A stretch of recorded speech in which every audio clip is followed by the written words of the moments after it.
발 더 깊이 있게 뉴스 속으로 시사인이 만드는 정치 라이브 김은지의 뉴스인 11월 15일 방송 시작합니다. 안녕하세요. 저는 시사인 김은지 기자고요. 오늘은 금요일, 그래서 특별한 방송으로 찾아왔습니다.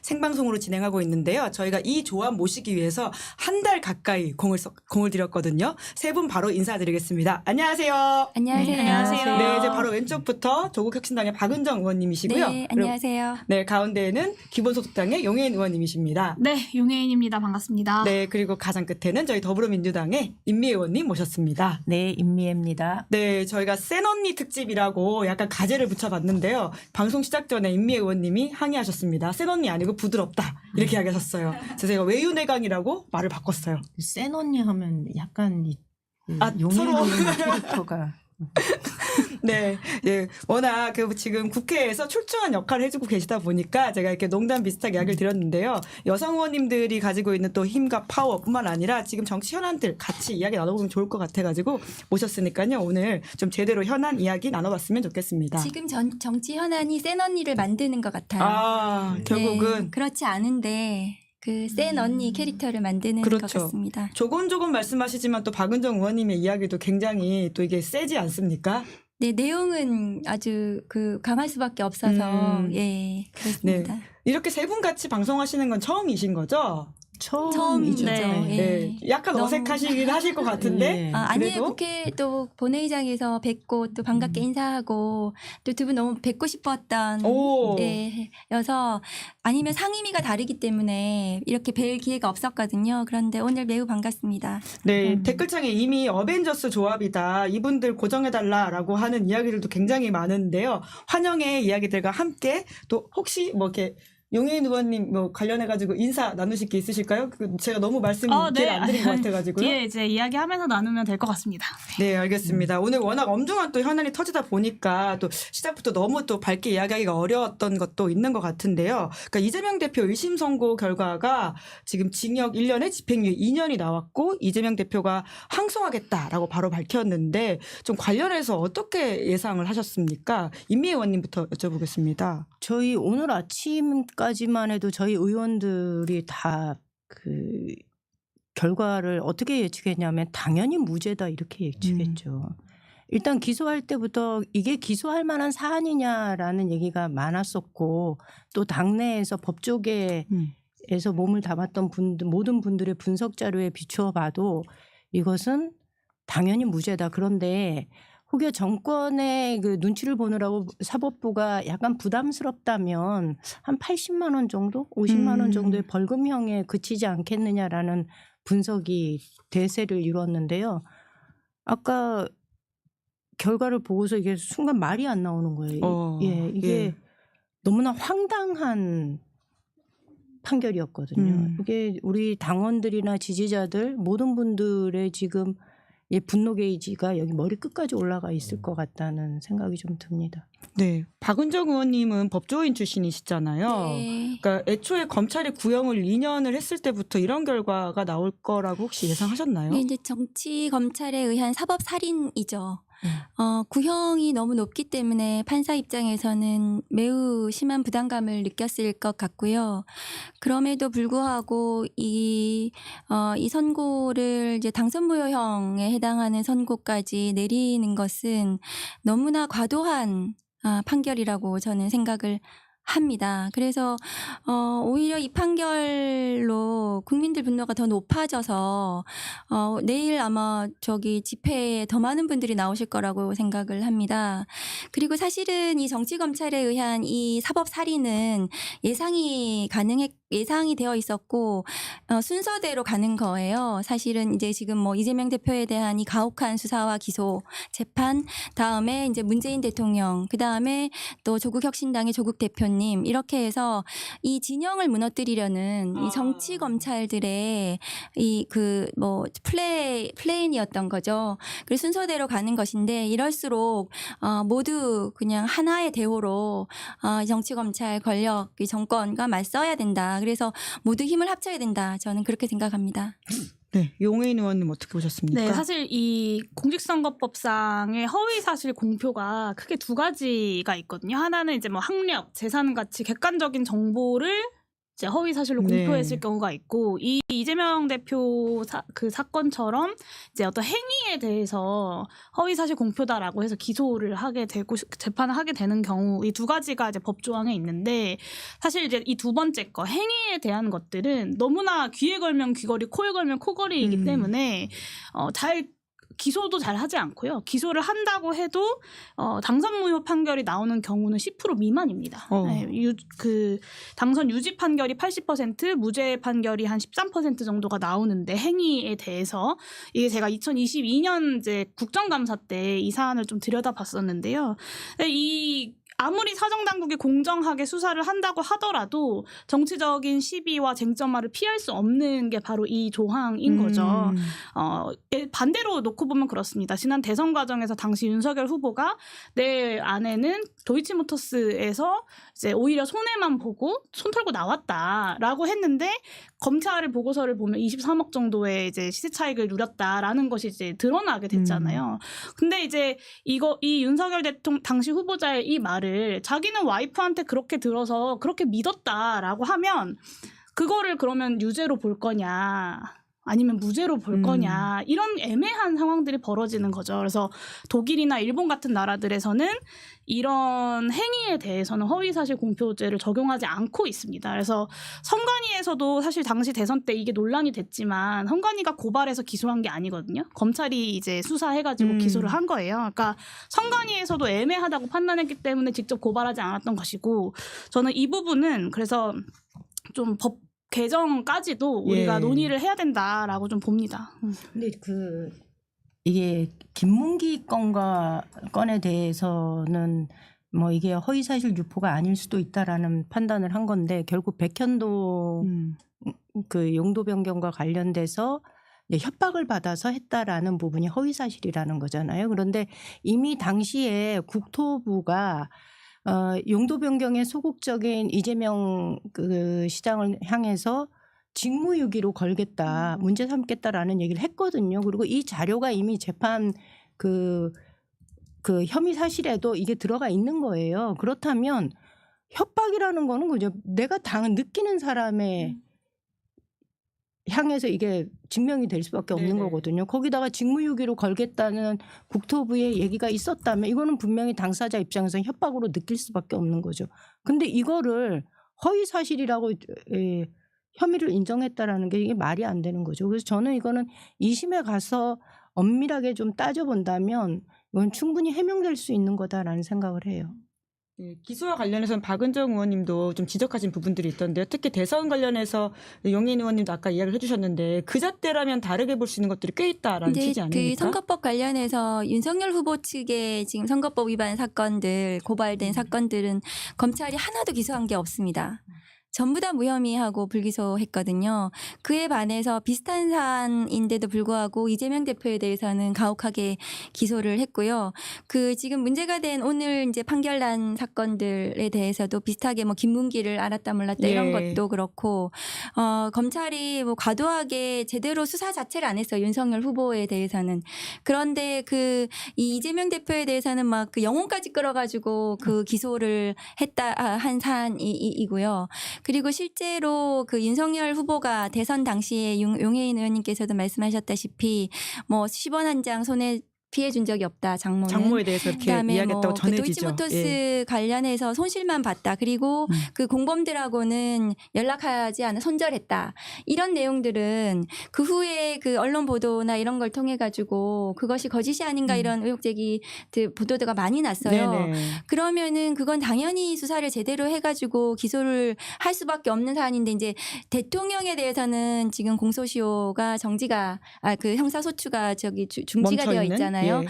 그래서 그런 부분들은 오히려 이제 뭐 대통령 자리 내려오면은 저는 충분히 기소 가능하다고 생각을 합니다. 오히려 그것이 그래서 제가 법사위 국감장에서도 장관한테도 묻고 했는데 그 장관이 답변을 제대로 못했어요. 아예 답을 제대로 못했나요? 그거를 제대로 못하고 김만배 뭐 알았다 몰랐다 이거에 대해서도 뭐 불기소했는지도 모르더라고요. 장관이 그거 알아보겠다 뭐 이렇게 답변을 모른 척한 거 하고 아니고요? 모르겠습니다. 정말 몰랐는지. 예. 어쨌든 사건 기소 자체가 굉장히 무리하게 기소를 했고 재판에서도 지금 이제 임미애 의원님께서도 말씀하셨다시피 법리적으로도 이거는 그 또 백현동 관련해서는 국감장에서 발언이거든요.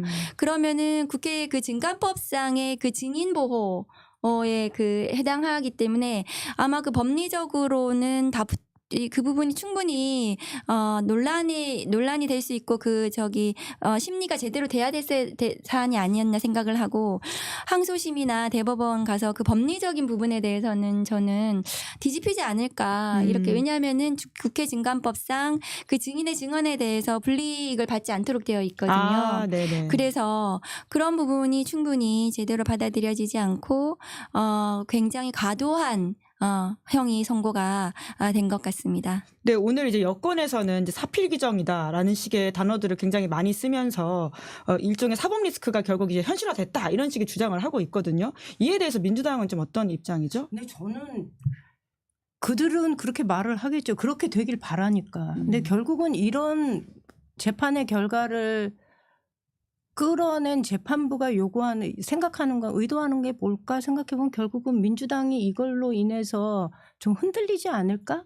그리고 이재명 1급 체제가 완전히 무너지지 않을까? 그리고 대선 주자로서의 생명이 정치적 생명이 끝나지 않을까라는 것을 기대하면서 하는 것 같아요. 그런데 제가 볼 땐 그거는 민주당을 잘못 보고 하는 소리다. 오히려 이런 식의 민주당은 더 똘똘 뭉치는 게 일반적이고요. 지금 이렇게 신뢰감이 바닥에 떨어진 사법부의 1심 판결 그것도 정말 과도하다 무리하다라는 비판을 받으면서 내려진 판결에 대해서 이 판결 가지고 흔들릴 민주당은 아니다. 니네가 우리를 물로 봤구나 뭐 이런 생각이 좀 듭니다. 다른 야당의 입장을 여쭤봐야 될 것 같습니다. 역시 센 언니십니다. 예. 본인은 세지 않다고 주장하지만 사실은 셉니다. 우리를 물로 봤냐라고 지금 얘기하셨고 저는 한동훈 대표가 기다렸다는 듯이 입장이 SNS에 올라왔거든요. 저도 준비한 입장문이 있는데 그걸 못 올리게 되었지만 기다렸다는 듯이 이제 입장문을 올렸는데 뭐 윤석열 정부에 대한 어떤 국민들의 분노를 희석시키려는 의도가 너무 뻔히 보이잖아요. 그리고 이제 본인이 대권 주자로서 이 구도를 흔들고 싶다는 본인의 어떤 의지도 반영이 많이 되었을 것이고 그래서 저는 근데 이재명 대표의 어떤 재판이 진행되고 있다는 것은 다 알려져 있는 사실이고 그럼에도 불구하고 사실 국민들이 야당들이 잘해야 하는 이유 그리고 지금은 국민의힘과 윤석열 대통령이 못하고 있는 것에 대해서 계속 비판을 해오셨습니다. 그래서 저는 국민의힘에서 아무리 이 이재명 대표의 재판으로 물타기를 하려고 시도를 해도 윤석열 대통령에 대한 분노와 어떤 심판의 구도 자체는 변하지 않을 것이다. 이렇게 보는 것이 좀 합리적인 예측이지 않을까 싶습니다. 네, 저도 같은 의견이고요. 이거는 당연히 이렇게 재판이 진행이 되고 선고 나는 것에 대해서 국민들이 다 알고 있었던 거기 때문에 1심 선고로 인해 가지고 저희 그 진보 진영이 흔들리거나 그럴 거라고 생각은 하지 않습니다. 그건 이제 국민의힘의 희망사항일 뿐이겠죠. 그리고 국민의힘은 사실상 아무런 전략이 없잖아요, 지금. 이재명 대표 재판 외에는 법사위나 다른 상임위에서도 내내 그거 외에는 특별한 전략 없이 자기들이 자중질환 막 일어나가지고 서로 막 제대로 대응 못하고 있어서 오늘 이 재판 선고로 인해 가지고 한동훈 대표가 한마디 했다고 해서 그것이 전체적인 윤석열 심판 구도에 영향을 미치거나 윤석열 대통령 지지율이 갑자기 올라가거나 본인이 잘할 생각을 해야지 상대가 어떻게 됐다고 해서 자기가 득점할 거라는 그런 착각은 버리는 게 맞다 생각합니다. 네. 그러니까 이럴 때 딱 하고 싶은 말이 있잖아요. 너나 잘하세요. 센 언니 맞으신데요? 아니, 그러니까 한동훈 그 입장 올린 거 보면서 딱 드는 생각이 그래서 너나 잘하세요. 니코도 석자예요. 이 생각이 드는 거죠. 네. 여권 이야기로 넘어가기 전에 요것만 하나 더 짚어보면 좋을 것 같은데 댓글창에도 그런 문의가 좀 있던데 이제 25일 선고도 남아있기 때문에 네. 또 이제 이게 넘어야 될 산이 있지 않느냐라는 취지이거든요. 민주당에서는 좀 관련해서 어떻게 좀 준비하고 계십니까? 저는 25일도 있고 또 이후에도 지속되기 때문에 사실 오늘의 재판 결과에 대해서 너무 일희일비하지 않았으면 좋겠다. 좀 의연하게 이것을 좀 받아 안고 뚜벅뚜벅 좀 걸어나가는 자세가 우리가 필요하지 않을까라는 생각이 듭니다. 마침 또 박지원 의원님도 그런 글을 올리셨던데 저도 전적으로 동감합니다. 그래서 25일 날 어떤 결과가 나온다 하더라도 그것에 흔들릴 민주당이 아니라면 오늘의 결과 역시 받아 안고 이 윤석열 탄핵과 김건희 특검을 향한 우리의 발걸음이 멈출 리가 있겠습니까? 좀 의연하게 나가자라는 얘기입니다. 드리고 싶어요. 국민의힘 지금 그 김건희 특검법 우르르 지금 다 나가버려가지고 어제 네, 어제 그랬는데 그러니까 이재명 대표 선고 났으니까 그 이 선고와 재판은 이대로 그냥 진행이 될 테니까 그 민주당하고 지금 여기 우리 야권에서 또 이거는 또 그대로 갈 테니까 국민의힘은 김건희 특검법이나 찬성하라. 그러니까 자기들이 해야 될 일을 하시라. 저는 그렇게 말씀드리고 싶거든요.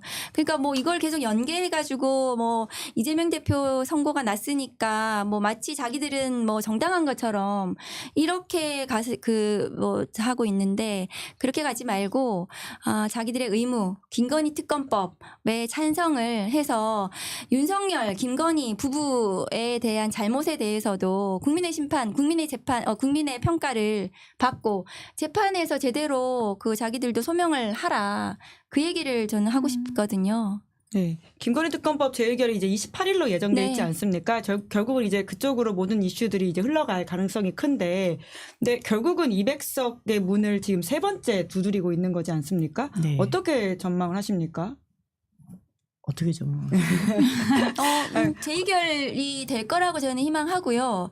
그 지금 국민의힘 내부에서 윤석열, 그러니까 김건희 여사에 대해서 그 방어하는데 많이 지쳤어요. 그리고 방어할 논리도 없잖아요, 이제는. 명태균 씨 관련해서 지금 뭐 그 구속은 됐지만 명태균 관련해서 뭐 지금 이준석 대표도 오늘 뭐 이준석 전 대표도 얘기를 하고 있지 않습니까? 여사님 공천개입 만났다고 관련된? 예. 여사님 육성이 또 나왔어요. 예. 그러니까 이게 국민의힘이 더 이상 방어를 하기 어려울 것이다. 그러면 내부적으로 지선도 있고 그다음에 대선까지 윤석열, 김건희 부부를 버려야 된다. 그런 내부적인 고민이 있을 거고 그러면은 그 재의결에 대해서 전향적으로 생각을 좀 하지 않을까 생각합니다. 그럼 재의결 이야기에 앞서서 결국은 이 여론이 조성되는 게 중요하다라는 취지의 말씀이시니까 명태균 씨 구속도 어제 있었던 사안이고 워낙 여러 가지 이슈가 많다 보니까 이슈가 이슈를 덮는 모양새인데요. 이걸 좀 먼저 짚어보죠. 명태균 씨가 구속 이후에 심경의 변화를 일으켜서 본인이 가지고 있다고 하는 김건희 여사 육성이나 윤석열 대통령과의 공적 대화를 공개할 것인가가 굉장히 쟁점인데요. 수사 경험이 많으신 박은정 의원께 먼저 여쭤보겠습니다.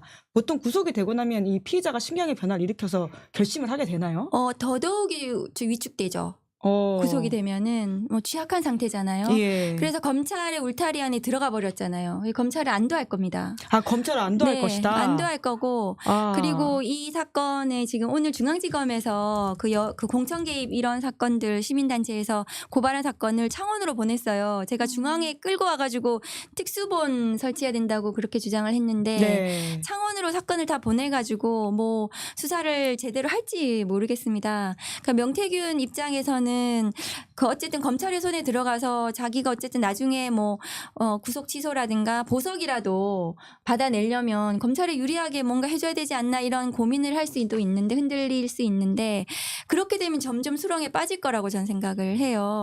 그래서 뭘 가지고 있다면 사실대로 낱낱이 다 얘기를 하고 그것에 대해서 제대로 된 재판 뭐 이걸 평가를 받아야 된다 저는 그렇게 생각합니다. 네. 명태균 사건, 명태균 씨가 구속 후에 어떤 식으로 좀 상황이 바뀌어갈지에 대해서는 이제 박은정 의원님께서는 이렇게 말씀해 주셨는데요. 용혜인 의원님은 어떻게 보십니까? 글쎄, 명태균 씨가 어떻게 행동할지는 정말 좀 예측 불가의 영역이라고 보는데, 근데 다만 검찰은 그 의원님 말씀하신 것처럼 계산을 했을 거라고 생각합니다. 오히려 자유롭게 언론과 접촉하고 하는 것보다, 그러니까 구속영장 실질심사를 앞둔 상황에서도 뭐 기자들, 평론가들이랑 계속 통화를 했고, 오늘 나온 보도에 따르면 뭐 KBS 보도였던 것 같은데 김건희 여사한테도 계속 문자를 보냈다는 예, 거 텔레그램 아니에요? 보냈다. 네, 예. 그걸 어떤 의미로 검찰에서 이렇게 흘렸는지는 저는 좀 의심스럽기는 하지만 아무튼 검찰에서는 안도하고 있을 거다라는 생각이 들고, 근데 저는 지금까지 윤석열 정부 2년 반 동안 검찰이 해왔던 행태를 생각하면 검찰에게 더 보내줄 수 있는 신뢰는 없다고 생각합니다. 그래서 이 사안을 검찰이 뭐 그래도 좀 수사하는 척이라도 할 거다라는 기대는 저는 전혀 갖고 있지 않고요. 결국에는 이 사안도 특검으로 가야만 지금 국민들이 갖고 있는 의혹들이 좀 명명백백하게 밝혀질 수 있는 거 아닌가라고 생각합니다. 근데 지금 수사가 위로 올라가는 게 아니라, 그러니까 윤석열, 김건희 부부에게로 올라가는 게 아니라 옆으로 가고 있다, 이런 평가가 있잖아요. 네. 이준석, 김종인 이런 사람들을 불러서 수사의 방향을 더 넓히려고 하는 것 같은데, 네. 그 게다가 또 이준석 의원도 지금 윤 대통령의 공천 개입이 사실이었다 한두 가지가 아니다 뭐 이렇게 하고 있는데 어떻게 평가하십니까? 저는 일단 명태균 씨한테는 그 얘기 한번 드리고 싶어요. 그 수감된 상태에서 자신의 올해 사주를 한번 신수를 한번 더 뽑아봐라. 그 내년 신수가 어떨지 한번 더 뽑아봐라. 아, 곧 내년이 네, 오니까. 예. 그렇죠. 그리고 또 원래 그걸 또 잘하시는 분이라고 신기가 좀 있다고 이러니까. 본인은 역술인이 아니다 이렇게 밝히고 예. 있긴 합니다만은. 예. 아니 점술가인가 뭐 그게 아니지 역술이는 맞는 것 같아요. 그러니까 한번 뽑아봐라. 자신의 운이 어떠할지.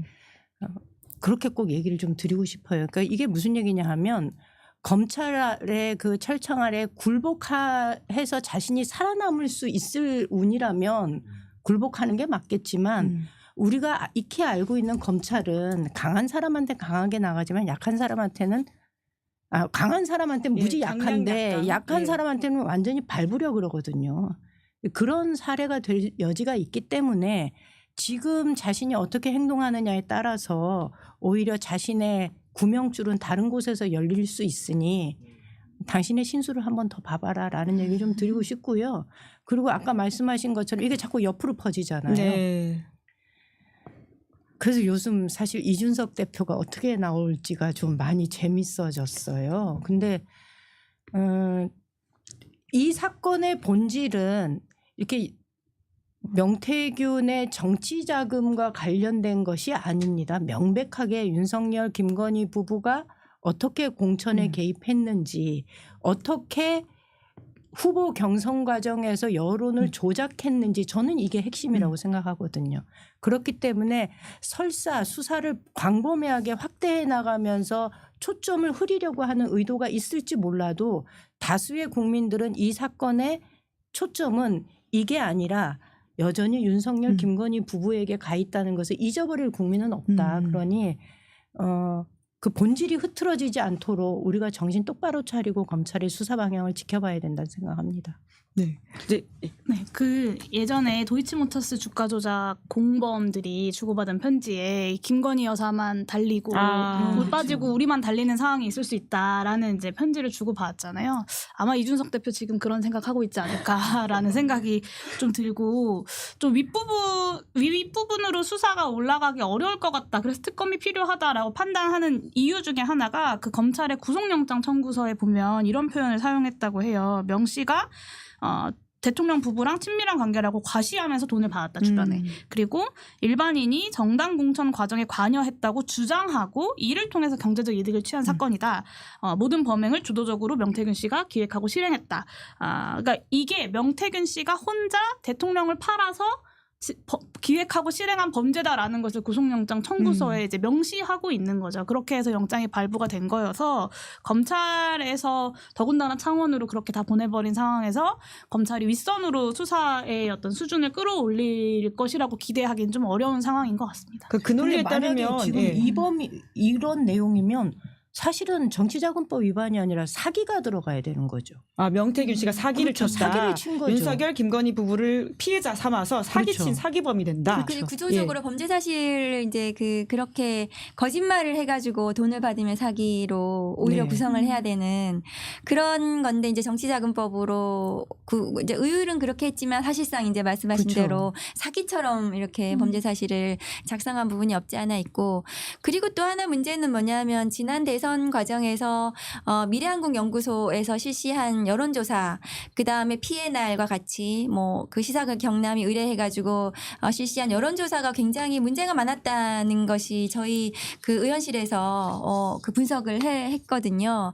그래서 미래한국연구소가 굉장히 짧은 시간에 몇 시간 만에 막 여론조사를 끝내기도 하고, 그 다음에 표본이 다른 데에 비해서 한 40%밖에 안 되는데 응답률이 굉장히 높아요. 미래한국연구소가 한 저게 지금 보시는 거는 평균 응답률이어서 그렇지 10%, 14%이기도 해요. 네. 근데 표본이 그렇게 작으면 그 전국 비례의 할당량을 채울 수가 없거든요. 그런데도 불구하고 그 RDD 그 무작위로 추출된 RDD 분석만 해도 저렇습니다. ARS. 그런데 그런 미래한국연구소가 분석한 그 조사한 여론조사에 기해서 국민의힘 경선이나 이런 것들에 영향을 미치진 않았는지, 그 다음에 그 미래한국연구소 명태균이 자체적으로 확보한 국민의힘 당원 명부의 그 성향 분석한 자료가 여의도 리서치라든가 이런 국민의힘 경선 자료로 사용된 것은 아닌지, 이런 전반적인 여론조사 그 전체에 대해서, 여론 조작에 대해서 명태균 씨 증언도 있잖아요. 뭐 어떻게 방해 조사를 한다라든가 뭐 홍준표 더 올려라든가 이런 실질적으로 강혜경 씨가 또 국감장 와서 증언을 한 것도 있습니다.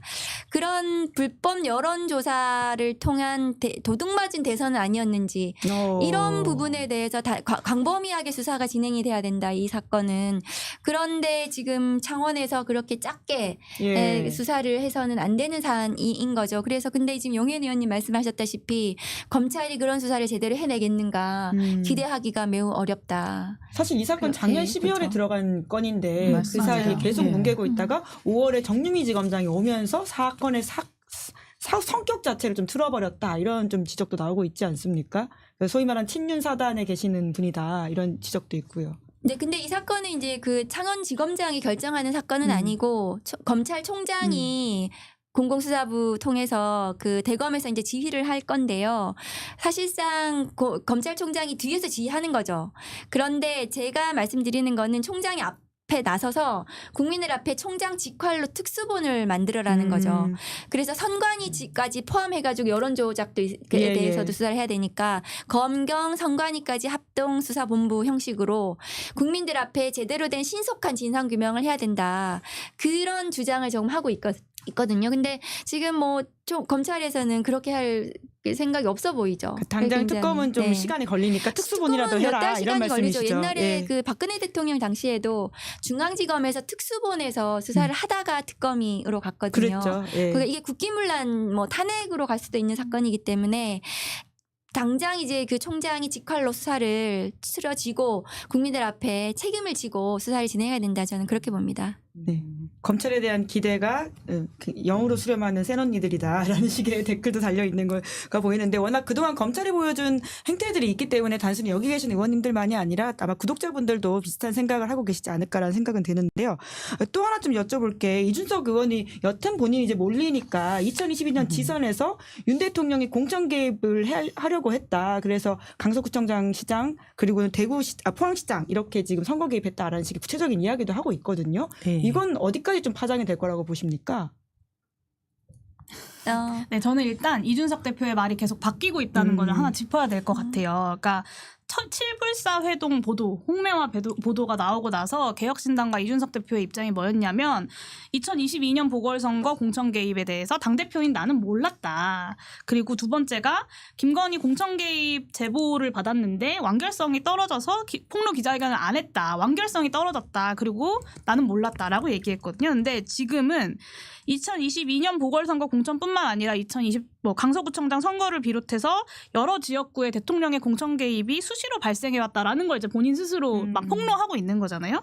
그리고 포항시장 공천에 대해서도 김건희 여사가 자신에게 상세하게 논의를 했다라고 밝혔어요. 자기는 몰랐다면서요, 당대표지만. 이렇게 말이 바뀌는 것이 어디 있겠습니까? 그래서 이 김건희 여사의 공천 개입 제보의 완결성이 없어서 폭로하지 않았다라는 주장과도 다르게 아직 완결성의 본인의 증거를 자기는 다 쥐고 있었던 것이 아닌가라는 생각이 들고 어제 오늘 이준석 의원이 계속해서 좀 말을 쏟아내고 있지만 왜 본인의 입장이 바뀌었는지에 대해서는 제대로 된 해명을 좀 내놓지 못하고 있는 상황인 것 같아요. 그리고 심지어는 뭐 대통령이 공천 개입한 건 맞는데 그게 위법인지는 모르는 거 아니냐라는 투의 어떤 이야기를 하면서 애매한 톤을 유지하고 있습니다. 나 수틀리면 다 폭로할 수 있지만 이게 위법인지는 뭐 따져봐야지라는 이제 이야기를 유지하고 있어서 이 과정에서 이준석 대표가 굉장히 많은 고민들을 하고 있겠지만 저는 이준석 대표에게도 여전히 많은 것들이 해명돼야 할 것들로 남아있지 않은가 싶습니다. 근데 제가 이준석 대표가 포항시장 얘기 네. 들으면서 이 또 TK 전문가시니까요. 네. 아니 근데 아까 우리 대기실에 앉아갖고 제가 박은정 의원님한테도 그 얘기 했는데요. 2년 전인가? 그때 왜 당대표 시절에 이 온갖 그 집중 포화 맞으면서 쫓겨나기 직전에 네. 그 시기쯤 해가지고 그 얘기를 한 적이 있어요. 당내에서 모든 의원들이 막 대표에 대해서 흔들고 막 이럴 때 그때 이 눈물 흘리고 기자회견 한 뒤였나 그때 소위 말하는 양두구유 개고기를 팔았다 이런 그때 이야기했던. 뭔 얘기했냐면 김정재 의원을 향해서 내가 당신이 지난번 선거 때 공천받기 위해서 무슨 짓을 했는지 내가 잘 안다. 다 기억하고 있다. 나 건드리지 마라. 내가 다 이렇게 폭로할 수 있다. 뭐 이런 예. 얘기 했었거든요. 예. 그때 사실 경북에서는 좀 알고 있었어요. 약간 퍼졌던 이야기군요. 퍼졌죠. 오. 그랬는데 그 뒤로는 뭐 그걸 누가 묻는 사람이 없으니까 그냥 잠잠했었거든요. 근데 돌이켜보면 왜 굳이 그럼 그때 그렇게 쫓겨나면서도 눈물 흘려가면서 이렇게 약자 코스프레 해가면서 그랬을까? 차라리 그때 터뜨리지. 안 그런가요? 그때 터뜨리지. 이제 와서 이렇게 하는데 그때 사실 그 김정재 의원의 야망이라는 게 지역에서는 이미 다 퍼져 있었고 이강덕 시장은 당시 이렇게 컷오프가 되면서 이렇게 빠져 있다가 다시 경선하면서 올라와서 후보가 된 케이스였고 두 정치인 사이에 일종의 눈에 보이지 않는 갈등이 있지 않겠는가라는 지역 사회에서의 우려들이 있었는데 그 요즘 이렇게 새롭게 나오는 거 보면서 진작에 하지. 이게 그랬으면 어쩌면 이준석 대표가 살 길이 그때 더 열리지 않았을까라는 생각이 드는 거예요. 근데 위법인 네. 걸 본인이 알고 그러니까 있기 때문에 말을- 사실 네. 그때 당시 폭로를 못한 거고 지금은 그렇죠. 여차하면 진짜 딸려가게 생겼으니까 막 이판사판 딸려가게 생겼으니까. 네, 뭐 그 김건희 여사만 빠지고 우리만 달릴 수 있다라는 거에서 이렇게 네. 아무튼 그러다 보니까 이판사판 공사판으로 이렇게 하나씩 던지고 있는 게 아닌가. 분명히 본인도 위법인 걸 저는 알았을 거라고 그러니까 생각합니다. 선택적으로 사실관계를 밝히고 있는 모습이 문제적이다 이런 말씀이시는 네. 거잖아요. 그 이준석 전 대표의 지금 이제 어제 오늘 이렇게 하는 증언들은 굉장히 중대합니다. 그래서 지금 이제 명태균 씨 입이 들어갔잖아요. 그리고 그런데 다행히 이제 이준석 전 대표가 증언을 하기 시작을 했는데 이것은 정말 빼박인 거잖아요. 왜냐하면은 지금 저 명태균 입장에서는 뭐 김건희 여사라든가 윤석열 대통령하고 직접 이렇게 뭐 했다는 것을 뭐 지금 구속된 상태에서 뭐 내놓지 않을 수도 있지만 이준석 전 대표는 사실상 지금 이제 국회의원 신분으로 당시 당대표였기 때문에 오늘도 이제 김건희 여사 관련해 직접 나왔고 그리고 윤석열 대통령하고 직접적으로 이제 교류를 한 거 아닙니까? 그러면 당대표여서, 이것은 뭐 예. 누굴 거쳐서 뭐 하는 게 아니라 직접 뭔가 이렇게 주고받은 저는 이준석 대표가 뭔가 많이 가지고 있을 것도 같아요.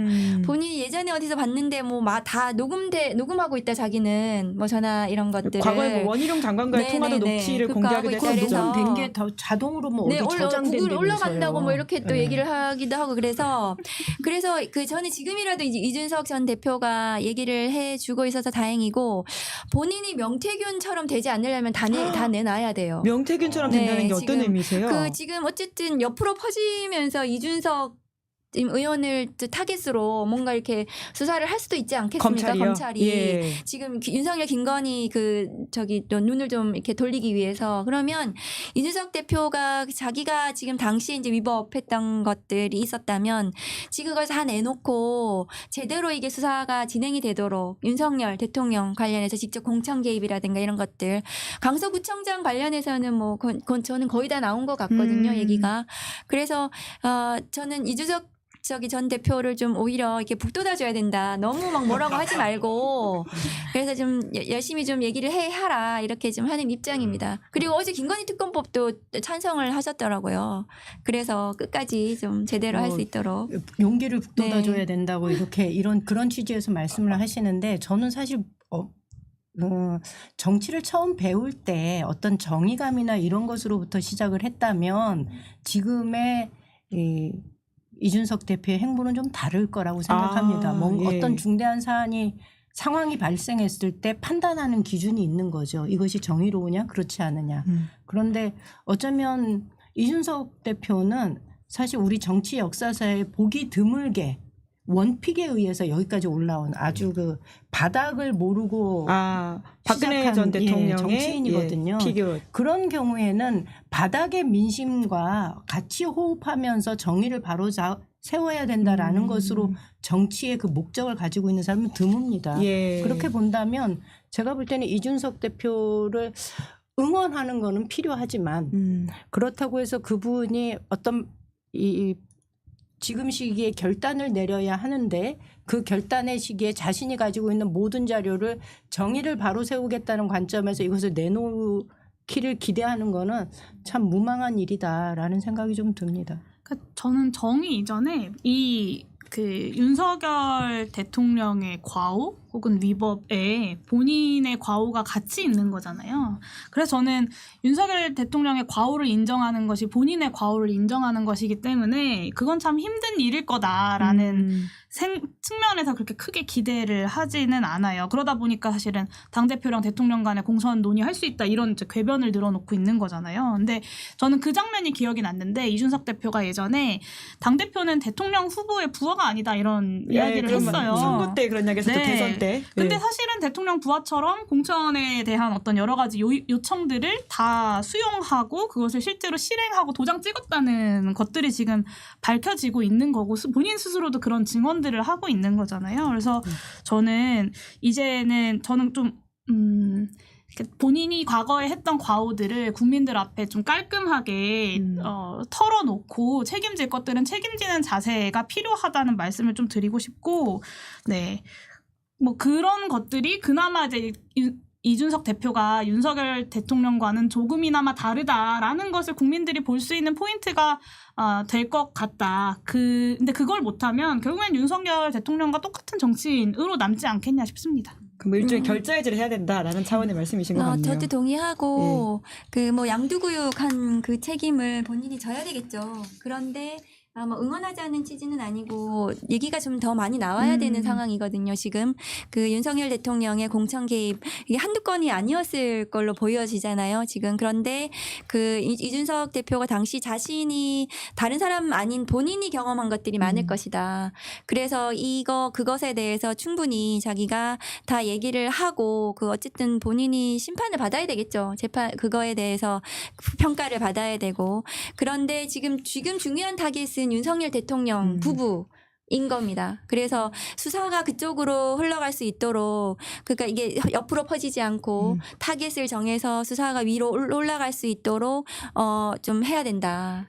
우리 국회 차원에서도 네네. 그렇고 언론에서도 그렇고 그런 점은 좀 있는 것 같습니다. 제가 보기에는. 박은정 의원님 말씀 네. 들으면서 이게 플리바게닝이라는 단어가 생각이 나서 저도 모르게 또 이렇게 검사 시절의 어떤 그 기질과 어떤 사안을 다루시는 모습들이 나오는 게 아닌가라는 생각이 들었는데 사실 또 이준석 의원의 이야기를 듣고 명태균 씨가 한 이야기를 김소연 변호사가 자기 SNS에 올려서 또 화제가 됐거든요. 네. 그러니까 그 명태균 씨가 영장실질심사 대기 중에 이런 말을 했다고 김소연 변호사가 밝혔는데 준석이가 폰을 까면 한 명은 확실히 죽겠네요. 아시아 선촌 사시는 분 뭐 이렇게 워딩 그대로 옮기다 보니까 조금 이렇게 적절하지 못한 말도 있는 것 같긴 한데요.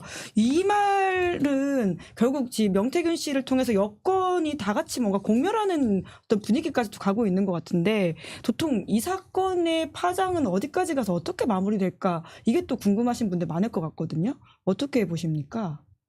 임미 의원님 혹시 이 이야기는 홍준표 시장을 겨냥했다라고 하는 이야기들이 많은데 좀 혹시 떠오르시는 이야기들이 그분이 있습니까? 아시아 선수촌에 사시는 예, 뭐 그런 거죠? 그 이제 과거에 이제 본인이 그 시절에? 이제 살고 있던 지역과 그리고 투표하는 지역이 달라서 네, 좀 논란이 지금 된 바가 대구 있습니다. 시장인데 예. 아시아 선수촌은 서울이죠. 예, 잠실 이쪽을 말하는 것 같습니다. 네. 예.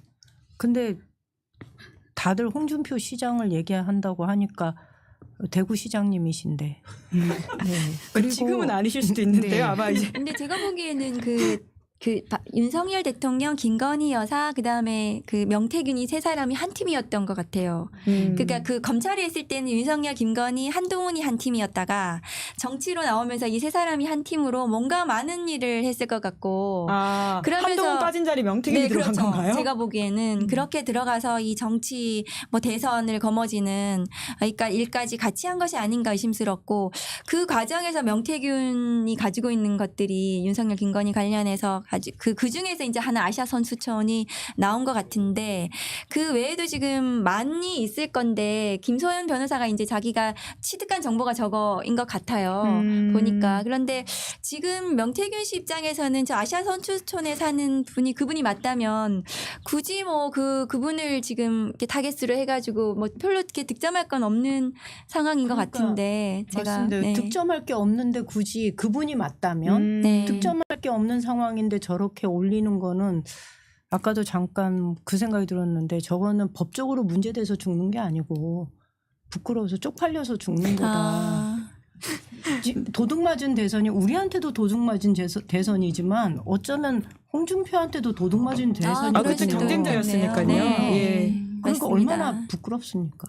저는 좀 이렇게 저 변호사 명태균 씨의 변호인이 굉장히 물타기를 적극적으로 하시잖아요. 그 영장실 그 조사받으러 갈 때도 보면 대통령이 민원을 잘 청취한 거다라고 이야기하면서 물타기를 했던 거라서 사실 저거 자체가 바로 뭐 엄중한 법적인 문제가 되는 무언가가 있는 거다라고 판단하기엔 조금 이르지 않은가 싶은 생각은 들고 좀 명태균 씨 변호인의 어떤 의도가 숨겨져 있는지 실제로 저게 그만한 폭발력이 있는 사안인지 등은 좀 지켜봐야 될 것 같습니다. 네, 그러니까 이렇게 사안들이 많다 보니까 결국 특검이 다시 이야기 나올 수밖에 없는데요. 그러니까 아까도 말씀드렸지만 세 번째에 다시 이 문턱에 올라가 있지 않습니까? 네. 그러니까 민주당으로서 이제 지금 법안을 수정해서 타협책을 내기도 했지만 지금 국민의힘이 단일 대우를 보이는 모습인 것 같긴 한데요. 어떤 식으로 28일까지 민주당은 좀 이 8표를 더 만들기 위한 전략을 좀 고민하고 있는지도 궁금합니다. 그 전략은 제가 사실은 지도부가 아니어서 잘 모르겠고 어떤 전략을 만든다 하더라도 8명이 합류해서 이 200표를 넘기기는 사실 쉽지 않습니다. 이것을 만들어내는 것은 결국 국민들이 얼마나 그 힘을 모아서 압박을 하느냐에 저는 달려있는 문제다. 그것에 따라서 국민의힘 의원들이 움직임이 좀 달라질 거다라는 생각을 합니다. 그런데 그것보다도 저는 한동훈 대표가 정치적으로 결단을 해야 된다면 지금 결단을 해야 되는 거다. 지금, 그런데 예.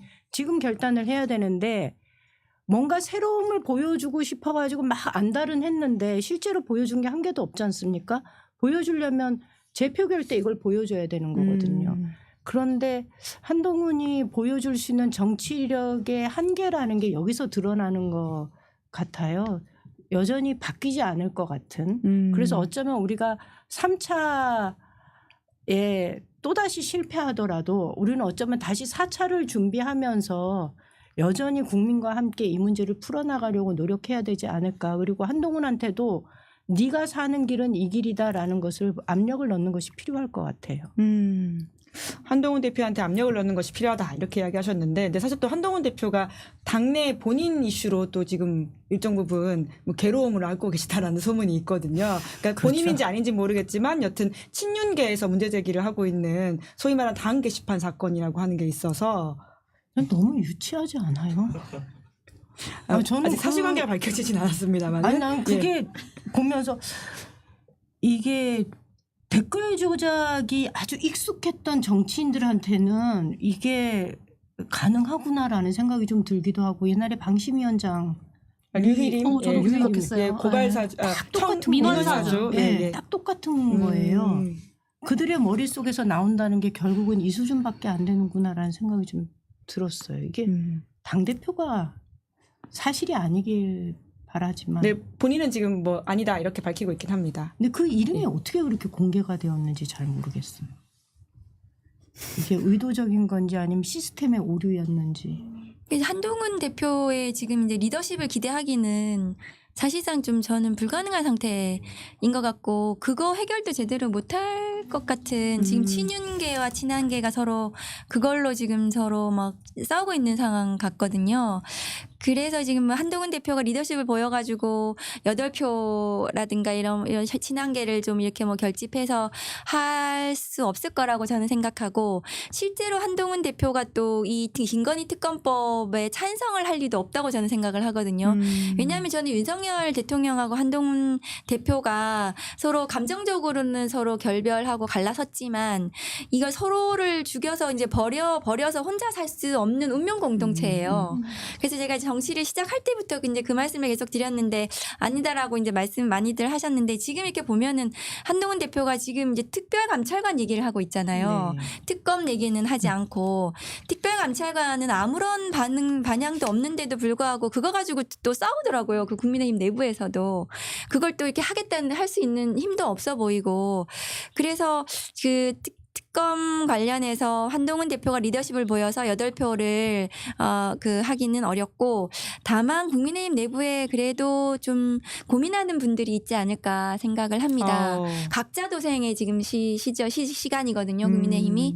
그래서 어쨌든 윤석열 대통령 김건희 부부를 좀 도려내고 탈당을 좀 시키고 탈당까지 시키고 이 국민의힘이 다시 이렇게 대오를 정비해가지고 다음 선거 그렇게 나가야지 되지 않나라고 생각하는 분들이 저는 있지 않을까 생각하고 지난번에 4표였으니까 지금 이제 4표 더 그렇게 해서 8표로 지금 이제 그 대통령이 혹시 거부권 행사하면 제2결 때 그렇게 좀 이렇게 행동으로 보여주지 않을까 저는 그런 기대는 좀 해봅니다.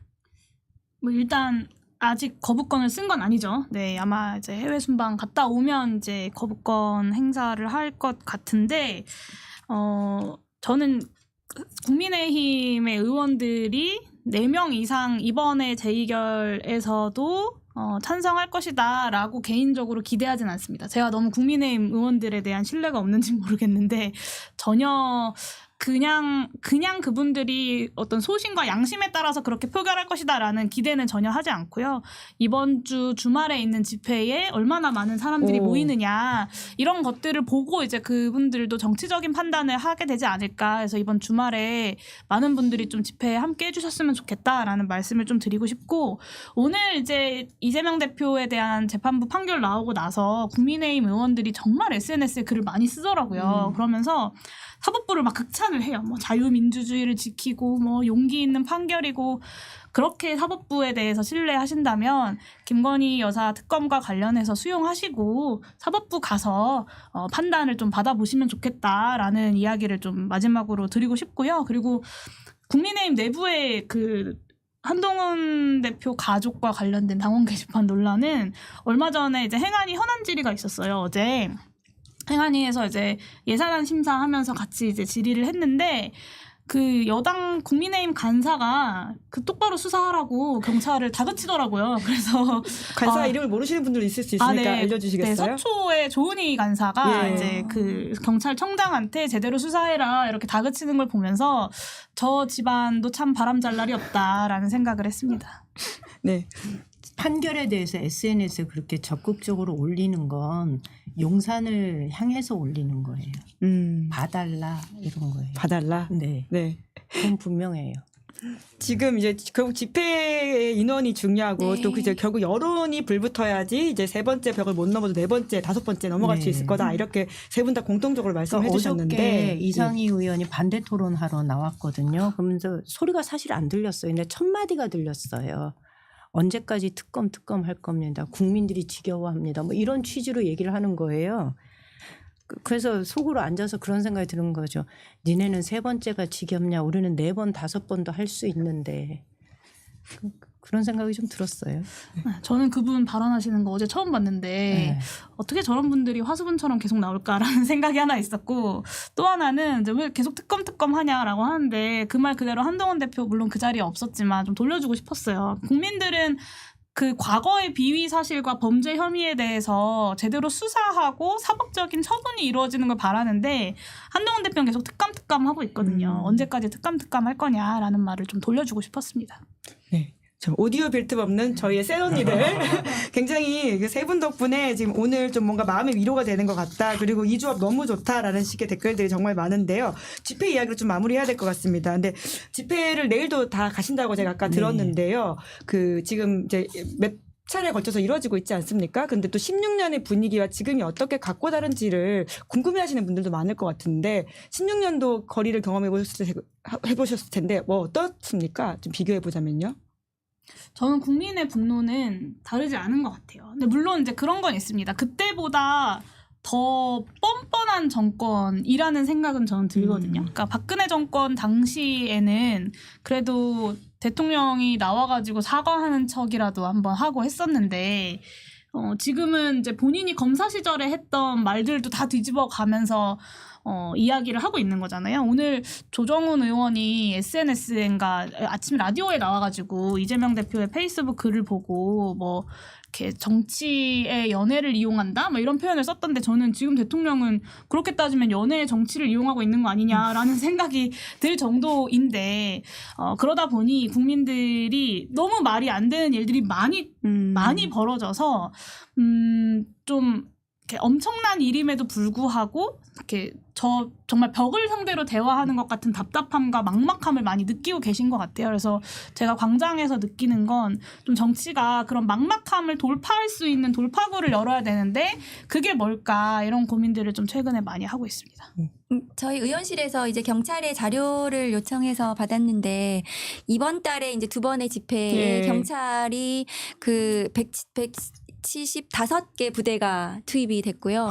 오늘 언론 보도를 보니까 그중에 90%가 무장 경찰이었다고 하거든요. 지난 주말에 나갔을 때 저는 정말 너무 막 무시무시했어요. 그 무장된 경찰들이 거의 대부분 도로를 차지를 국회의원 하고 실제로 맞지 않? 있었고요. 예. 그리고 한창민 의원 대표가 또 실제로 거기에 고초를 겪기도 했고, 그런데 지금 이제 제가 생각하기에는, 그리고 그 경찰들의 휴일 수당이 15억이 지금 저기 소비가 됐어요. 소요가 됐어요. 예산이.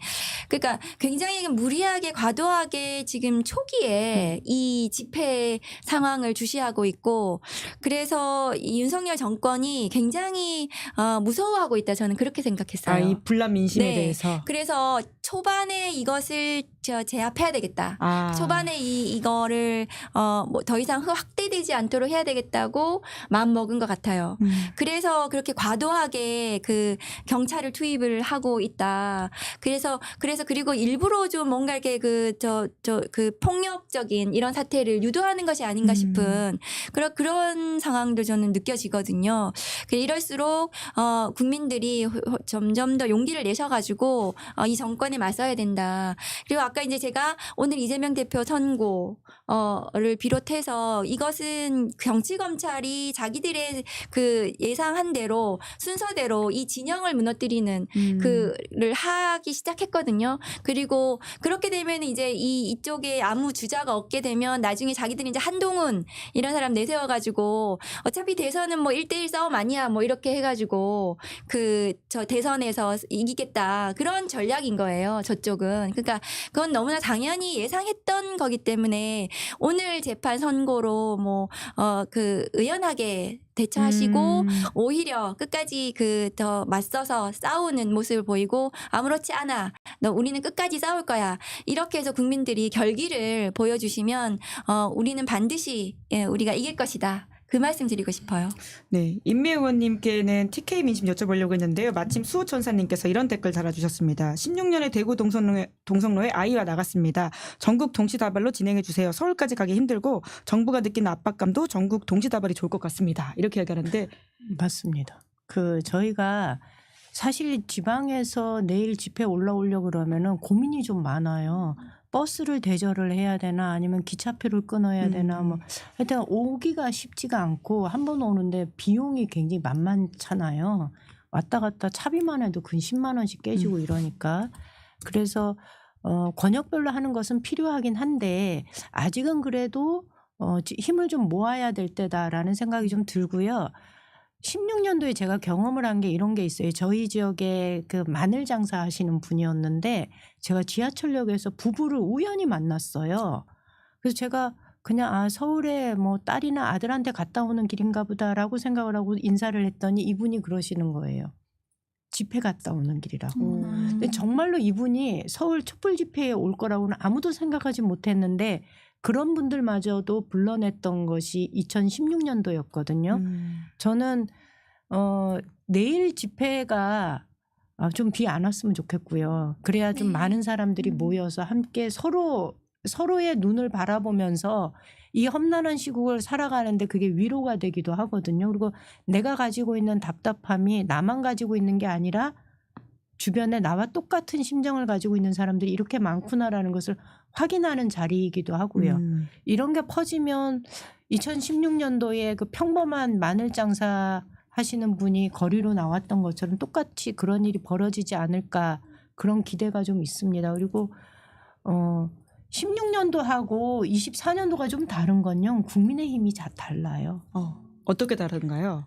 지금 국민의힘 내에서 뭔가 이탈을 할 만큼의 이 뭔가 당을 생각하는 사람들이 좀 있으면 되는데 박근혜는 구속이 되더라도 이 당은 살아야 된다라고 생각하는 의원들이 있다면 저는 지금 다음번 재표결 때 이탈표가 있을 거라고 봐요. 그런데 지금은 그렇게 생각하는 사람이 없어요. 그 얘기는 무슨 말이냐면 지금 한동훈으로 세워진 그 국민의힘의 당의 리더십이라는 게 굉장히 그 정말 별 볼 일 없다라는 그러니까 당의 미래를 고민하는 게 아니라 자신의 미래만을 고민하게 만드는 당의 모습이어서 이탈표는 발생하지 않을 것 같아요. 그리고 우리가 그렇기 때문에 분노는 더 커졌지만 더 길게 싸워야 할지도 모르겠다라는 생각이 드는 거죠. 네. 200석의 벽에 막힌 전국이 답답한 분들한테 세 분이 각자 이야기를 좀 해주신 것 같은데요.